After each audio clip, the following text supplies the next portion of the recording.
Susan, all right. Really interesting writing, and I've got your work up. I'm going to separate those. We can take a look at that. But I just, as usual, you've done a great job expressing yourself in terms of your intent as well as your technical approach. So, as usual, thank you very much. Now, you're showing good job, a good work. I think it's really interesting for me to address this in terms of ethical and kind of moral ramifications. Specifically, is it ethical to change the shape of somebody's face? And typically we do it in advertising. I do a lot of advertising work where we do this. We completely change the shape of somebody's face in order to do what? Sell product, right? Is that ethical? That's a designer. I can't tell you if it is or not. I can say I have no problem with it, but I completely understand. In a way, this is kind of a weird assignment because a lot of students tend to pick portraits of themselves or people they know and love, right? Which is really strange because I just got done with Karen and she used her daughter and she was like, I don't really want to change the shape of my daughter's face. And I get it. I totally get it. I wouldn't either. But if we do it a stranger, it's no problem. It's like, okay, absolutely, I'll make these changes extreme. But it's a little bit kind of weird to do it to ourselves or people we love. So I think that's definitely have something to do with it. But I think you've done a good job here. Let's go ahead and jump over. This is a really, really great portrait, man. You guys look so happy. I love this portrait. Really fantastic. Okay, so the first one, definitely good job, right? Some minor changes. Everything looks fantastic here. I would maybe get rid of some of these little wispy flyaway hairs here, especially there and in the final. And then you do have some drastic differences in the final. I definitely think that. One thing I would recommend is to take that background image, mask yourselves out of there. Okay, take that background image and really pump up. I mean, let's get that thing. Let's add some tonal distribution. Okay, so that points to contrast. That points to a levels or curves adjustment layer, preferably levels adjustment layer because they're much more intuitive.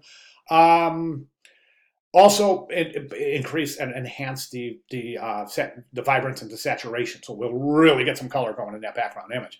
And then also, I mean, I can't really speak enough about what you've done here. This is just fantastic. I think that in both you and your husband, I think that the differences are really, really fantastic. A couple of flyaway hairs here and there.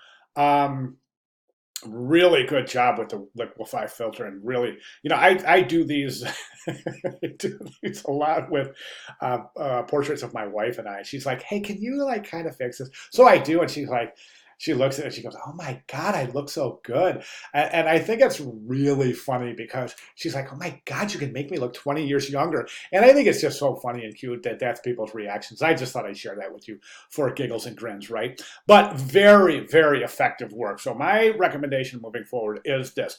I would like to see just a little bit more enhancement in the teeth. Let's whiten those teeth up. Let's get the whites of the eyes, and let's get some color in the color portion of the eyes. Okay. You might even consider removing a little bit of gray right there at the side, right there on the temples. Try removing a little bit of gray.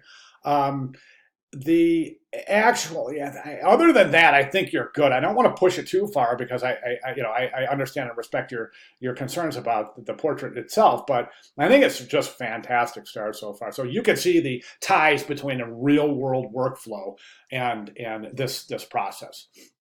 So, okay, those are my recommendations moving into Sunday final submission. If you have you know what, I'm just looking at something right now. Something that is in this image that I would personally do is I would remove that hand right there.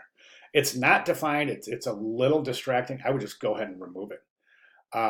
So think about the best way to do that. If you know what, also be sure to take a look at these. I'm sure you already did, knowing you're a very engaged student. So I'm sure you already looked at these.